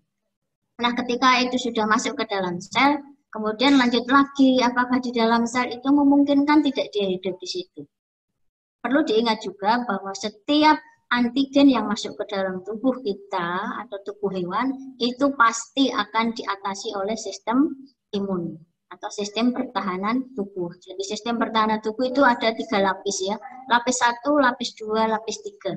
Jadi semakin sistem imun kita baik, virus yang akan masuk diatasi oleh lapis 1, dia tidak jadi masuk, tidak bisa masuk. Kalau lapis 1 lolos, dia akan diatasi oleh lapis kedua. Kalau lapis kedua ini tidak mampu menetralkan atau mematikan, ya berarti dia akan diatasi oleh lapis ketiga. Nah, ketika virus atau organisme ini bisa menembus 3 lapisan sistem imun ini, ya berarti dia akan berhasil masuk ke dalam tubuh hospes. Ketika masuk pun, apakah dia kemudian akan bisa menyebabkan penyakit? Belum tentu juga, tergantung pada bagaimana respon imun itu. Ketika sudah masuk di dalam tubuh, respon imun yang tadi kayak di kelelawar tadi, ya sangat toleransi. Itu ya nyaman saja ada di dalam tubuh si kelelawar tanpa menimbulkan sakit. Tapi ketika virus itu masuk ke dalam tubuh manusia, virus itu menjadi patogen. Ya, jadi ada spesifikasi habitat. Jadi habitat itu kalau virus ya berarti habitatnya adalah di selnya. Lingkungan sel itu memungkinkan tidak dia untuk hidup di situ. Sistem imunnya bagaimana, dia diserang atau tidak oleh sistem imun. Ketika tidak diserang oleh sistem imun, ya berarti dia akan aman saja di situ. Saya kira-kira itu jawabannya Bu Dewi. Sebentar. Kalau untuk tidak semuanya penyakit itu oportunistik, ya. Jadi ada memang hanya bakteri-bakteri yang tidak oportunistik. Kalau memang tidak patogen, ya memang tidak patogen begitu. Ya, jadi ada banyak organisme yang itu hidup berdampingan dengan kita. Jadi di dalam tubuh kita ada banyak mikrobiom, ya. Jadi ada banyak mikroorganisme di dalam tubuh kita. Itu adalah kita bekerja sama untuk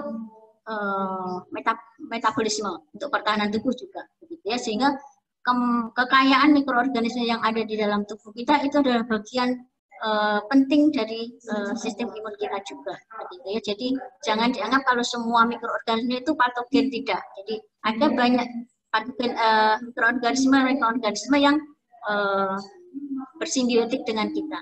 Itu kekayaan itu bisa kita manfaatkan untuk proses metabolisme dan pertahanan ada ilmunya mikrobiota namanya. Oke. Saya kira itu untuk pertanyaan nomor 1. Iya. Untuk memasuki pertanyaan kedua, ya pertanyaan pertama tadi dari Bapak Rizky Kusumo Ramdan, terima kasih ya. Beliau berasal dari Universitas Al-Azhar Mataram. Ya, untuk pertanyaan yang kedua, apakah para ahli virologi dapat meramalkan metamorfosis virus, misalnya dari SARS hingga COVID-19, sehingga jika terjadi atau muncul lagi virus baru yang mematikan, maka para pakar sudah itu jadi meramalkan sebelumnya. Nanti pertanyaan dari Bapak Celsius Yaren.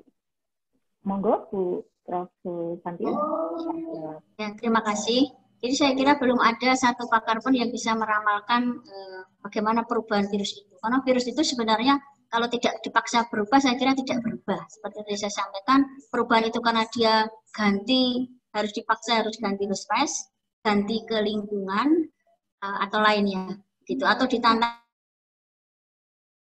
oleh antivirus atau ditantang oleh antibiotik. Jadi kalau bisa diramalkan atau tidak dari skala lab mungkin bisa ditambah ini dia berubah menjadi apa di treatment suhu, di treatment yang lain akan berubah bagaimana itu barangkali bisa.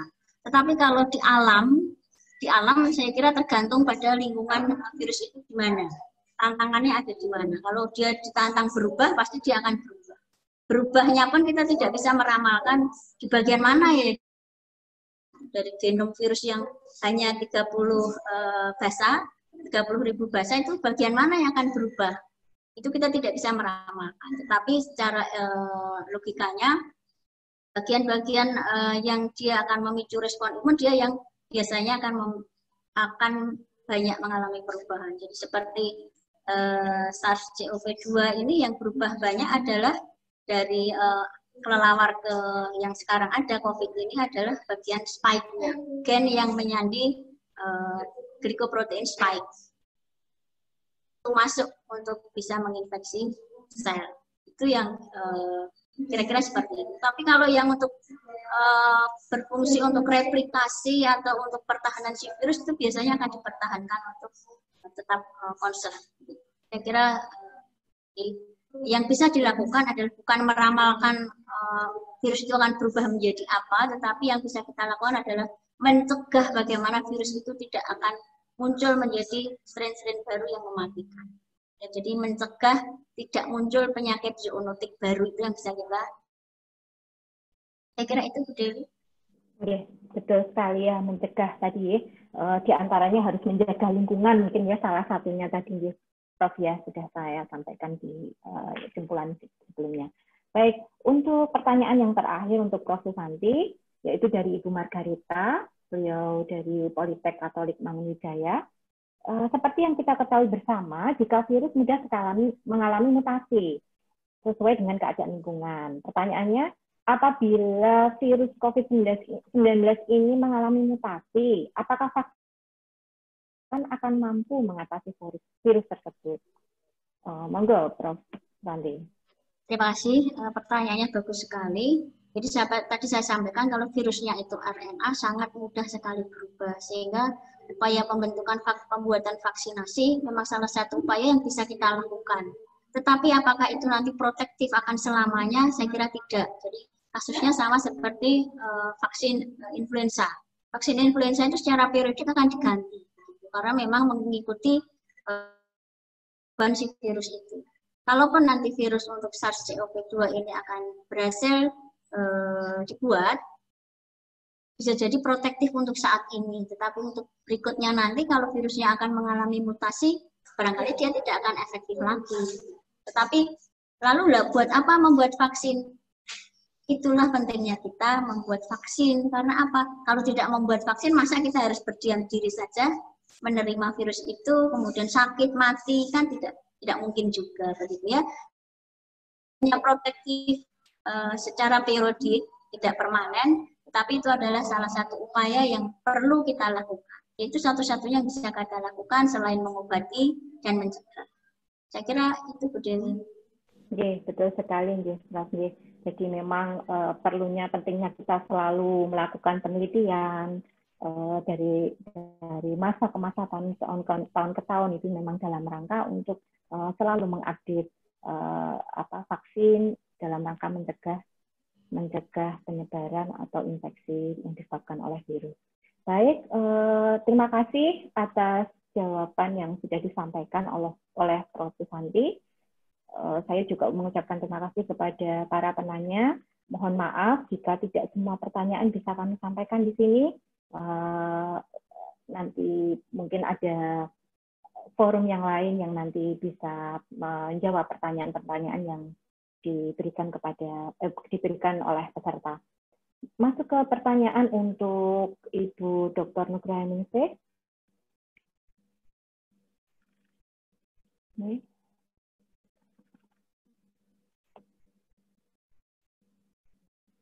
Ya, pertanyaan pertama dari Bapak Sony. Virus itu apakah bisa dimusnahkan? Padahal secara teori sifat virus kan tidak bisa dimusnahkan karena sifat virus merupakan peralihan dari makhluk hidup dan makhluk tidak hidup. Begitu. Monggo Bu Dr. Nugrahaningsih untuk menjawab pertanyaan yang pertama dahulu. Ya, terima kasih Mbak Dewi. Virus ini apakah bisa dimusnahkan? Secara teori memang tidak bisa dimusnahkan, tetapi bahwa virus itu ada satu sifat di mana dia tidak bisa aktif atau inaktif pada kondisi tidak ada sel. Dia itu bukan makhluk yang bisa berdiri sendiri. Artinya apa? Artinya dia butuh host ya, butuh sel untuk hidup. Nah, dari tadi yang sudah dipaparkan Prof. Santi, bahwa pandemi virus itu sudah berlangsung lama. Saya baca ada Ebola, ada macam-macam. Apakah Ebola itu sekarang tidak ada? Masih ada. Lalu kenapa tidak lagi menjadi pandemi? Karena apa? Jadi karena tubuh kita pun akan berlomba untuk mengenal virus itu sebagai antigen. Jadi tubuh itu tidak bodoh, tubuh kita sangat pintar. Ketika ada satu virus kenali sebagai antigen, maka kita akan membuat sistem imunnya. Nah, itu nanti yang akan mendasari pada teori herd immunity itu. Kemudian jadi virus-virus itu ada, hanya kita tahu bahwa virus bisa bereplikasi ketika dia berada di dalam sel. Kalau dia di luar sel, dia tidak inaktif, tidak bisa bereplikasi, sehingga jumlahnya bisa jadi akan menurun. Dan apakah makhluk ini tidak bisa mati? Yang saya tahu setiap makhluk yang hidup itu bisa mati. Hanya matinya itu apakah dia cukup inaktif atau dia benar-benar mati. Jadi setiap makhluk yang hidup itu pasti dia akan mati. Meskipun secara teorinya tidak benar-benar tetapi inaktif. Nah, jadi masih ada lagi kalau misalnya kita lebih kecil dari virus lagi, ada prion itu yang juga sangat susah untuk dimusnahkan karena dia hanya secuil dari asam amino saja. Nah, ini mungkin masih perlu atau ilmu ini masih sangat terbuka. Bagaimana, apakah benar sih virus itu tidak bisa dimatikan sama sekali atau hanya bisa diinaktifkan atau bagaimana? Karena kita tahu bahwa meskipun virus-virus itu ada, tidak kemudian bisa menginfeksi. Banyak sekali virus-virus yang setelah kita temukan vaksinnya, itu menjadi mudah kita tahan untuk tidak bereplikasi di dalam tubuh manusia. Jadi ini ya, ini juga tidak kita tidak benar-benar bahwa ini tidak bisa dimusnahkan. Masih dari sifat virus ini ada ahli mikrobiologi yang mengatakan tidak bisa dimusnahkan. Dari segi fakta itu virus itu tidak kemudian terus berkembang. Kalau tidak bisa mati kan akan jumlahnya semakin banyak, tapi kenyataannya kan tidak. Banyak sekali yang virus itu yang sekarang itu jumlahnya sudah tidak banyak. Virus corona ini sudah ada. Tidak hanya pada hari ini saja ada, tetapi sudah lama ada. Tetapi pada saat itu dia dengan jumlah yang seperti itu belum mengalami mutasi sehingga tidak menyebabkan infeksi atau berada pada lingkungan yang memang seharusnya dia berada di situ. Sedangkan pada manusia tadi karena itu adalah host yang lingkungan yang berbeda, maka dia akan menjadi patogen. Jadi kemudian begitu Bu Dewi. Untuk pertanyaan kedua saya lanjutkan ya. Monggo, pertanyaan kedua. Bagaimana cara meningkatkan sistem imun pada penderita diabetes mellitus agar terhindar dari COVID-19? Ini dari Bapak Tursi. Monggo, Bu Nugrani. Ya, terima kasih untuk Pak Tursi. Jadi, bagaimana sistem imun itu kita tingkatkan? Pada diabetes, satu hal yang harus atau berbeda daripada orang tanpa komorbid. Tadi di slide saya, salah satu mengapa diabetes itu bisa menyebabkan severity atau bisa menyebabkan penyakit itu parah adalah pada instabilitas gula darah, baik itu hiperglikemi maupun hipoglikemi. Nah, karena instabilitas gula darah itu akan menyebabkan impaired of T cell, jadi menyebabkan gangguan pada sistem imun. Maka orang-orang dengan diabetes ini sebaiknya tetap melakukan atau mengontrol gula darah dengan baik, baik menggunakan obat maupun pada non obat. Baik kalau diabetes itu tidak hanya obat saja, ada lifestyle, ada nutrition dan ada drug. Jadi ada obat anti diabetes, ada bagaimana penderita diabetes itu mengatur nutrisinya sesuai dengan untuk penderita diabetes, dan bagaimana mereka itu menjalani lifestyle-nya itu terutama adalah bagaimana penderita diabetes harus berolahraga, menghindari stres, kemudian baik itu fisik maupun psikis, itu termasuk dalam bagaimana meningkatkan sistem imun. Nah, ini memang bagi penderita diabetes yang sudah cukup lama, mereka sudah hafal biasanya, dan faktanya adalah mereka yang secara rutin menjaga kadar gula darahnya tetap stabil itu jarang atau lebih rendah resiko terjadinya infeksi, baik itu infeksi biasa maupun COVID. Jadi yang terutama adalah menjalani hidup sebagai penderita diabetes,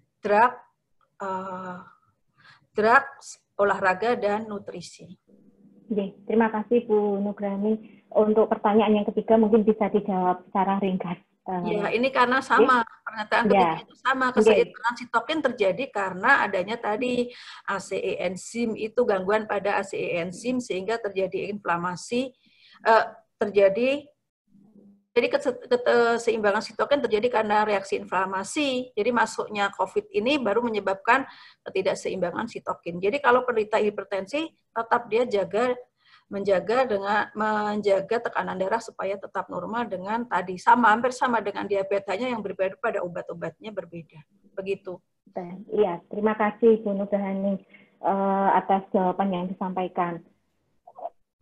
Saya kira itu ya, karena waktu yang juga membatasi pertemuan pada hari ini memaksa kita untuk mengakhiri acara webinar jurusan biologi pada kesempatan kali ini. Kembali lagi saya ucapkan terima kasih sekali kepada kedua narasumber, Ibu Prof. Susanti dan Ibu Dr. Nusraningsih atas ilmu wacana yang sudah disampaikan dalam kesempatan kali ini. Untuk pertanyaan-pertanyaan yang belum bisa kita bahas pada kesempatan kali ini, insya Allah nanti akan dijawab oleh oleh ibu-ibu narasumber yang nanti akan di-share, akan kami sertakan bersamaan dengan materi sertifikat yang bisa Bapak Ibu peroleh melalui link web jurusan kami. Jadi kami ada web, linknya Ibu bisa, Bapak Ibu peserta bisa search melalui web jurusan kami. Di sana nanti akan kami bagikan materi, hasil diskusi, dan sertifikat. Saya kira itu saja. Terima kasih. Mohon maaf jika selama acara webinar ini berlangsung terdapat kekurangan. Saya kembalikan kepada MC. Wassalamualaikum warahmatullahi wabarakatuh. Waalaikumsalam warahmatullahi wabarakatuh. Baik, terima kasih Bu Dewi, dan materinya sangat menarik sekali. Sebelum kita mengakhiri acara hari ini, seperti yang telah saya sampaikan di awal, Saya memohon kepada semua peserta untuk mengaktifkan kamera, karena dari admin akan mengambil foto peserta yang ada di fasilitas Zoom ini. Dalam hitungan kelima, admin akan screen capture gambar yang ada di tampilan Zoom. 1, 2, 3, 4, 5. Ya, sesi foto kedua saya hitung kelima lagi agar bisa digeser tampilannya. 1, 2, 3, 4, 5. Baik, saya rasa cukup. Sekian acara webinar peran saintis dalam pandemi COVID-19 jurusan Biologi Universitas Negeri Semarang. Kami atas nama panitia mengucapkan banyak terima kasih atas antusiasme dan partisipasi semua peserta, baik Zoom maupun melalui live streaming YouTube jurusan Biologi Universitas Negeri. Tetap sehat, tetap semangat. Sampai jumpa di webinar series 3 jurusan Biologi. Mohon dinantikan dan wassalamualaikum warahmatullahi wabarakatuh. Waalaikumsalam. Waalaikumsalam warahmatullahi wabarakatuh.